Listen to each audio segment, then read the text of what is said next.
This video is made possible by Blinkist. Do you manage to read all the books that you want to? Get all the knowledge that you need? Probably not, right? Everyone is busier than ever. It's harder than ever to spend time learning. And even when you try, there are so many distractions, like that tempting video about some nonsense down there on the right. Or maybe it's the opposite right now. You're stuck at home due to the coronavirus, and the thought of going to a library or browsing a bookshop seems too risky. Or you might think that you don't have enough time to read. Good news, even if you don't, you do if you use Blinkist. Blinkist is an app that takes the best insights and need-to-know info from thousands of non-fiction books and condenses them into 15-minute summaries which you can read or listen to. They have a huge library and 14 million users. 14 million! The team at VisualPolitik are happy Blinkist customers. We find that we can actually fit reading a book on Blinkist into a short break time, or a commute to a shoot, whilst keeping up with a pretty crazy work schedule. They've got tons of popular titles, like Thinking Fast and Slow from Daniel Kahneman. Also, tons of political books. And if you want to take a look back at the history, they've got great condensed versions of books like The Silk Roads by Peter Frankopan. The first 100 people to go to blinkist.com/visualpolitik are going to get unlimited access for 1 week to try it out. You'll also get 25% off if you want the full membership. Move fast. Get started on catching up on all those great books that you haven't got around to reading. The 7-day trial is completely free, and you can cancel at any time during that trial if you're not completely into it. But we think you will be. And now for something new from us. Dear friends, over the years, Vladimir Putin and Donald Trump have already graced VisualPolitik with their presence, so we'd thought that now is a good time to change continents. Are you ready to meet the new arrival? Well, let's get started.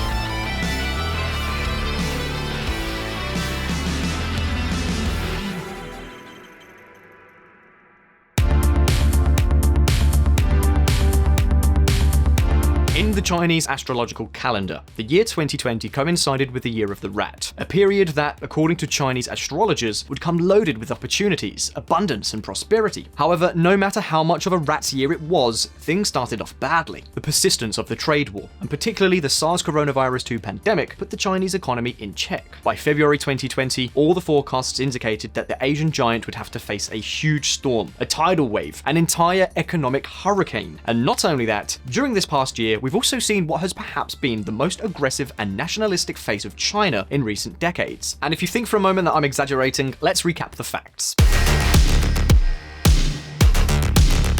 During the year of the rat, China crushed Hong Kong's political freedoms, intensified its pressure on Taiwan, further fueled what has come to be known as the new Cold War against the United States, unleashed a huge wave of repression in Xinjiang against the minority Uyghur population, sent troops to the border with India, and launched a trade punishment operation against Australia for having dared to call for a serious investigation into the origin of SARS coronavirus 2. During that same year, China even went so far as to pass a new export control law, a law by which the export of certain products considered as strategic requires the express approval of the Chinese government. We are talking about commercial exchanges such as the trade of minerals known as rare earth elements. But of course, the products considered strategic are arbitrarily chosen by the government, so anything that comes to mind could be included on this list. In other words, to be completely clear, this new law is basically a new weapon that China could use in response to a trade war or a campaign of political pressure. Anyway, I think that's quite a lot for 1 year, don't you? Certainly, no one can accuse the Chinese leaders of sleeping on the job, even if it wasn't exactly the kind of things we'd like to tell you about. Not surprisingly, all these actions carried out by Xi Jinping's government have not only received enormous amounts of criticism and condemnation, but have also increased the geopolitical risks of investing in the great Asian giant, not to mention sinking its image all over the planet, especially among developed countries. Unfavorable views of China reach historic highs in many countries, Pew Research. Well, the fact is that between the trade war, the coronavirus, the collapse of China's reputation, and all the things that we've seen China carry out during the past year, the abundance and prosperity promised by the year of the rat seemed a more erroneous prognosis than that of Steve Ballmer, former CEO of Microsoft, when he said that the iPhone had no chance of success. However, hold on a moment, because it turns out that, in the case of China, things unfolded very differently, even with all the obstacles that 2020 threw at them. China's economy expands at faster rate than before coronavirus. GDP rises 6.5% in fourth quarter, as other big economies struggle to recover from pandemic. Financial Times. And of course, given what has been seen in the rest of the world, the big question we can all ask ourselves is, what on earth happened with China? Well, dear friends, the truth is that against all odds, although it may surprise you more than Tesla presenting a diesel-powered car, 2020 was one of the most successful years since Xi Jinping has been in power. And take note, because I'm not just talking about his nationalistic political campaign. Listen up, because in this video, we are going to tell you the story of how Xi Jinping inflicted a heavy defeat on the great American power, the United States of America, in 2020. Let's get started.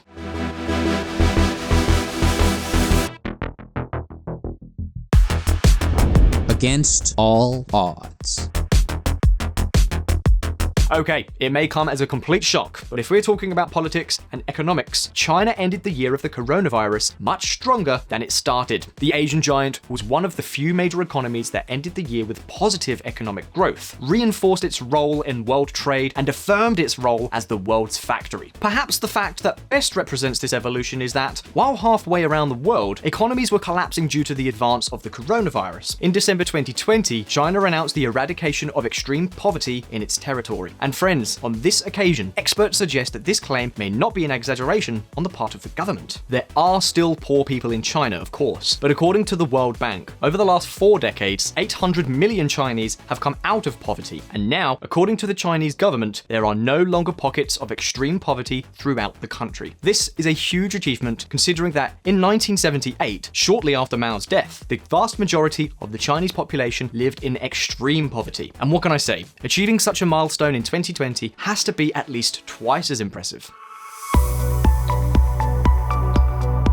China was the country where SARS coronavirus 2 first emerged and therefore was the first country hit by the pandemic. During the first 2 months of the fateful year of the rat, we saw tremendous images of how COVID-19 was wreaking havoc, just as we also witnessed a very, very strong response from the Chinese government. The first confinements and probably the toughest coronavirus eradication measures in the world were put in place here. The result is that the Chinese government not only managed to completely stop the spread of the coronavirus, but also, despite the fierce hit it took with historic falls in economic production, achieved a full V-shaped recovery.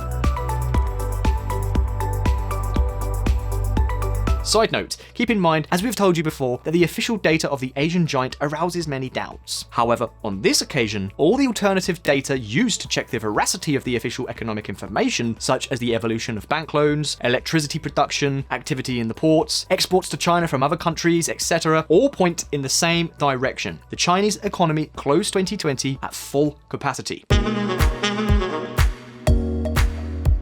Another example in the same vein is that while foreign direct investment plummeted for much of 2020 in the United States and Europe, in China it stalled for a brief period and soon took off again. Between January and November, it increased by more than 6% compared to the same period in 2019. With the data in hand, what we saw in 2020 is the clear manifestation of how the United States has resoundingly lost its trade war. Dear friends, back in 2018, Donald Trump wrote this on Twitter.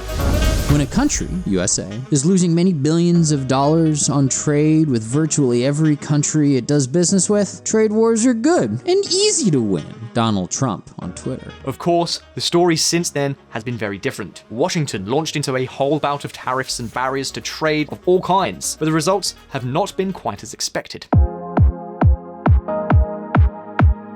Look, while the trade deficit of the US power has continued to break records in 2020, China's weight in world trade has barely suffered, and in 2020, the weight of Chinese exports in total global exports has exceeded the figures before the trade war. In fact, in the end, during the year of the rat, the Chinese giant achieved the second largest trade surplus in its history, more than $535 billion. The demand for Chinese products is so strong that now the problem is that there is not enough capacity in the ports.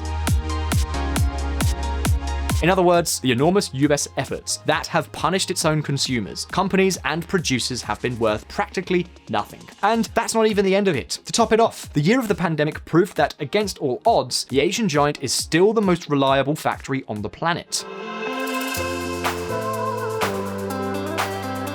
In this way, after managing to keep the coronavirus under control, industrial activity was completely restored. And while production chains in many countries were suffering from supply problems, in China, any company had practically any supplier it needed working at full capacity. In fact, if anything, 2020 made it clear that this network effect, having virtually all your suppliers in the same country, is simply a huge advantage. And that's precisely what explains things like this.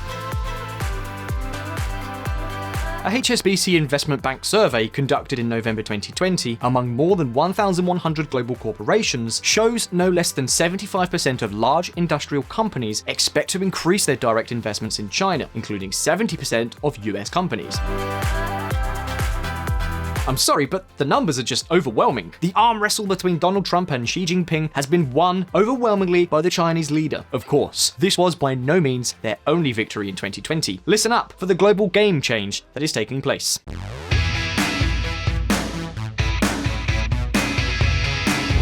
Xi Jinping's best match. On the 15th of November, a historic agreement was announced and was perhaps Xi Jinping's greatest political victory. On that day, 15 countries in the Asia-Pacific region, including the three economic giants, China, Japan, and South Korea, signed the so-called Regional Comprehensive Economic Partnership, establishing the largest trading bloc in the world by far. This is a bloc that covers more than 2.3 billion people and 30% of the entire global economy. We are talking about a treaty that is estimated to boost regional trade by hundreds and hundreds of billions of dollars, whilst regulating, under common rules and standards, not only trade in goods and services, but also cross-border investment and e-commerce throughout the region, a region that has already become the economic epicenter of the world. And friends, as you can imagine, China is, of course, at the heart of this whole agreement. Intra-Asian trade, which is already larger than Asia's trade with North America and Europe combined, will continue to drive global economic growth and pull the economic center of gravity toward Asia. Stuart Tate, Regional Head of Commercial Banking for Asia Pacific, HSBC. Friends, while Donald Trump decided to pull the US out of the Trans-Pacific Partnership as soon as he came to power, at that very moment, China stepped on the gas to get its own deal, and a much bigger one to boot. An agreement that will not only boost the Chinese economy, but also gradually bring many of the US's main allies closer to the Chinese giant. For example, because of this agreement, 86% of Japanese exports to China will be free of tariffs, and in the case of South Korea, this figure will rise to over 90%. So you see, even if the new American President Joe Biden decides to rejoin the TPP, US dominance in the region and its ability to influence will not be the same as it once was. To top it all off, a few days after the signing of this agreement, Xi Jinping himself expressed the possibility that China would ask to join the TPP independently, which would cause a real headache in Washington, and would give China the possibility of leading the two biggest trade agreements in the world, whilst the United States would not be a part of either. But friends, the November agreement was not the only win that the Chinese leader's diplomatic strategy had in 2020. On the night of 30th of December, it was announced that China and the European Union had reached an investment agreement after more than 6 years of negotiations. An agreement that will facilitate investment by many European companies in some sectors in China, such as the automotive sector, which is a key step. Can you guess who for? Exactly, Germany. Volkswagen pours more than $2 billion into China's electric car industry, Wall Street Journal. German automaker raises its share in a Chinese electric vehicle joint venture and buys a stake in a battery producer. But we are talking about an agreement that, above all, is a diplomatic slap in the face for Joe Biden's new administration. Why? Because the new president of the United States, together with his national security advisor, Jake Sullivan, had asked the European Union not to sign this pact and to form a partnership in its agreements with China from now on. In other words, instead of each negotiating freely, they should negotiate jointly and tell Xi Jinping, hey Xi, check it out, you're talking to no less than 40% of the world economy. However, for the time being, Europe has preferred to ignore the first call of the new US administration. Looks like another round goes to China, doesn't it? The deal will deepen the economic ties between China and the EU, with negotiating a free trade agreement being the expected next step. Wu Jinbo, director of the Center for American Studies at Fudan University in Shanghai. Even in the current geopolitical order, China has repeatedly demonstrated its willingness to use its economic power as a strategic weapon. By deepening their economic reliance on China without coordinating their policy with fellow democracies, European nations are increasing their vulnerability to pressure from Beijing. Gideon Rockman, Financial Times, Chief Foreign Affairs Commentator. Well friends, there is yet another field in which the Asian giant showed outstanding results in 2020, finance. Yes, despite all attempts by the Trump administration over the past few years, China's financial integration with the rest of the world has skyrocketed, and 2020 was no exception. More specifically, it was quite a good year for Chinese interests in this area. To give you an idea of what we're talking about, foreign holdings of Chinese bonds increased in 2020 by 49% on the previous year. And if we're talking about stock market investments, then the picture is very similar. It's a trend that includes a lot of international financial giants that are landing in the Asian country thanks to the new facilities approved by the Chinese government. Basically, Western money is rushing to finance the Chinese economy at full speed. I continue to firmly believe that China will be one of the biggest opportunities for BlackRock over the long term, both for asset managers and investors. Larry Fink, president and CEO of BlackRock, the world's largest asset management company. We will soon be talking in detail about this matter here on VisualPolitik with our friends from Value School. In short, as you can see, 2020 was a very good year for China's interests all around the world. Not even the coronavirus or the controversial occupation of Hong Kong have changed this reality. Of course, let's take a minute, because all of this doesn't mean that China's future path is completely clear. Beware of bad practices.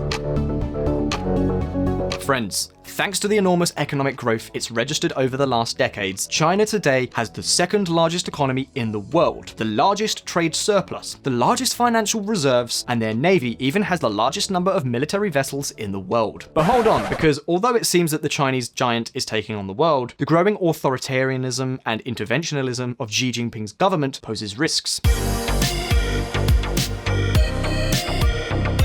For example, since 2007, China's rate of growth has almost halved and its productivity has been reduced. The loss of skilled workers remains significant and outstanding debt has increased eightfold, especially in inefficient public enterprises.